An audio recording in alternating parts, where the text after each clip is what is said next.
Hi, I'm Eric J. Barkman. Welcome to the second episode of Time Out. Today I'll be going over the time travel in the comic book series Atomic Robo by Brian Clevenger and Scott Wegner. Just like last time, this is your obligatory spoiler warning. So if you haven't read Atomic Robo up to beginning of volume 10 or so, what's wrong with you?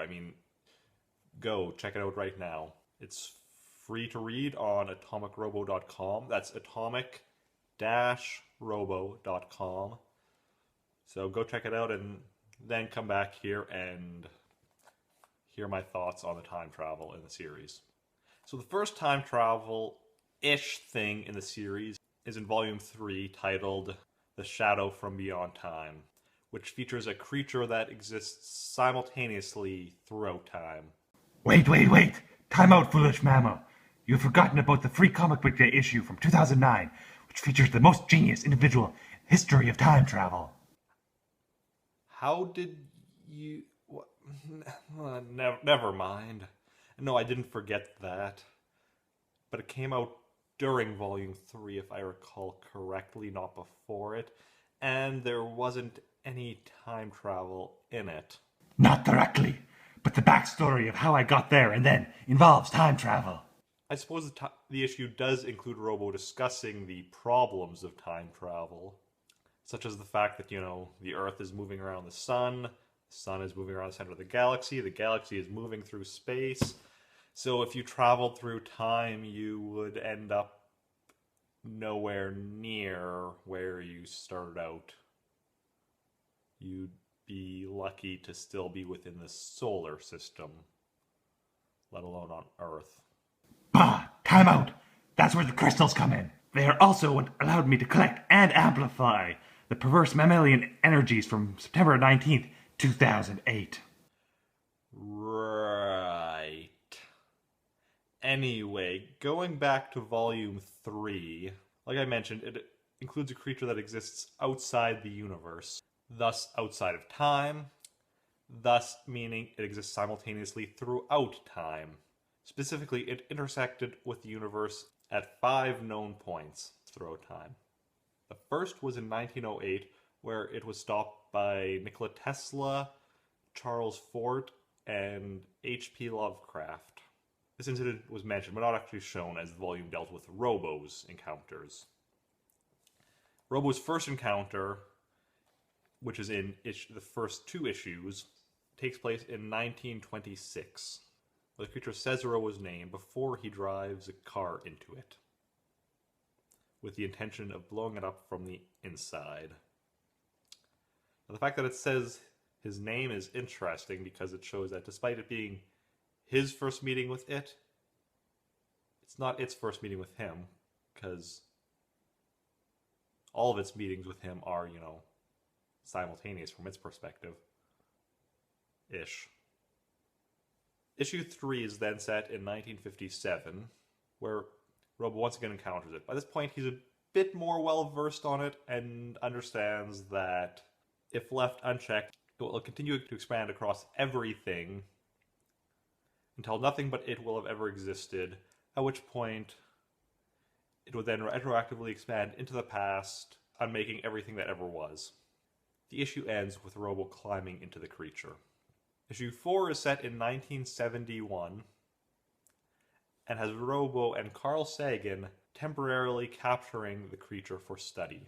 Robo explains that despite it being defeated in the past, it still exists in the future because it exists outside of our universe, outside of our time. It also includes the first mention of the Zorth axis, which is the 5th cardinal direction. And in addition, Robo thinks the creature is following him, which means that it's only there because he is, but he's only there because he knew it would be there.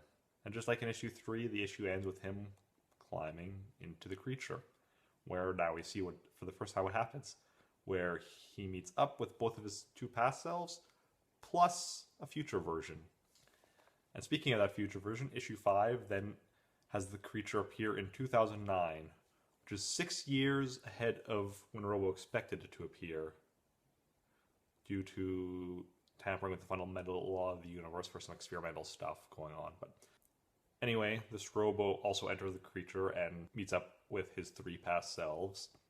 When the 1926 Robo mentions time travel, the 2009 Robo says that they are only experiencing this non-linear episode due to interacting with physics from outside our universe, which should tell you something about the feasibility of time travel. This is only happening once. Each Robo is just experiencing it from different points, which is shown by the fact that all of the Robos, other than the 1926 one, who's the first one here, already know what each other are going to say because they've already been through this before.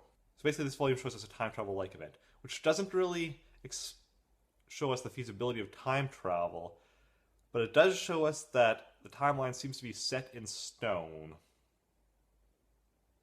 Because just to note, when I said that the creature came ahead of schedule, what I meant was that it came ahead of what Robo's calculations said it would come ahead of. It was always the 2009 Robo that was inside it, just the others didn't know it was 2009, because none of them said when they were from, and it was just based on Robo doing calculations to figure out. Wait! Time out!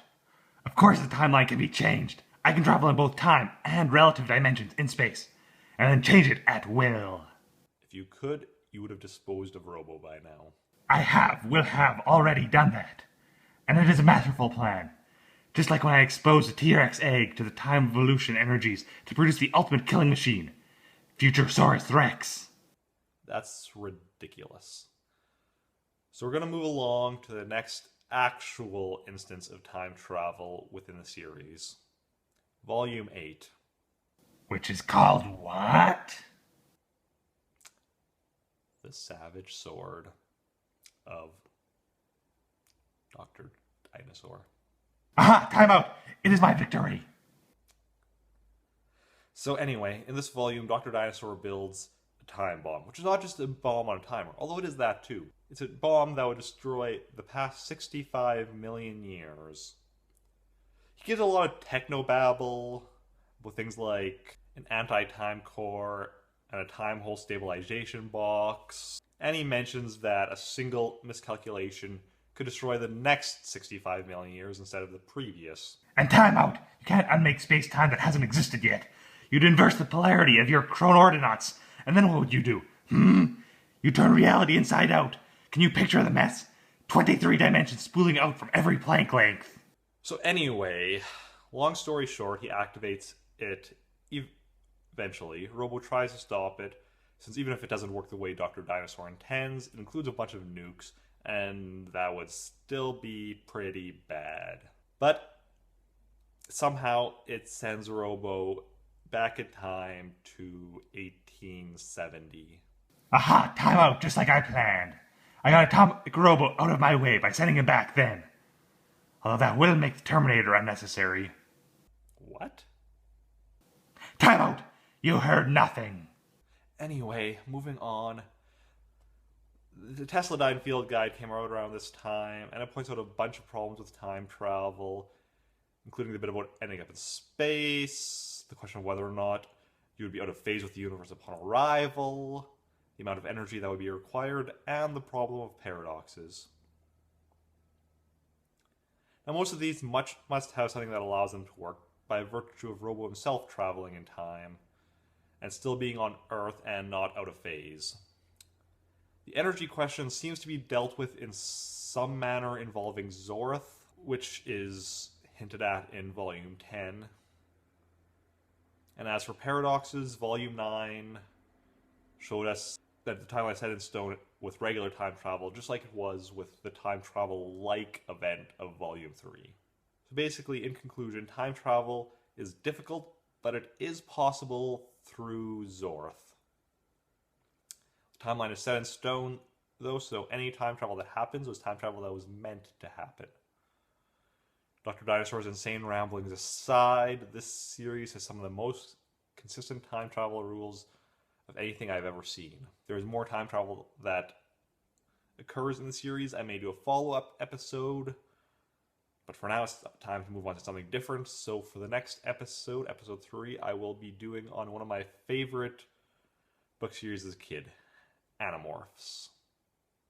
So if you are liking this series and you haven't read Animorphs yet, you might want to go check it out beforehand.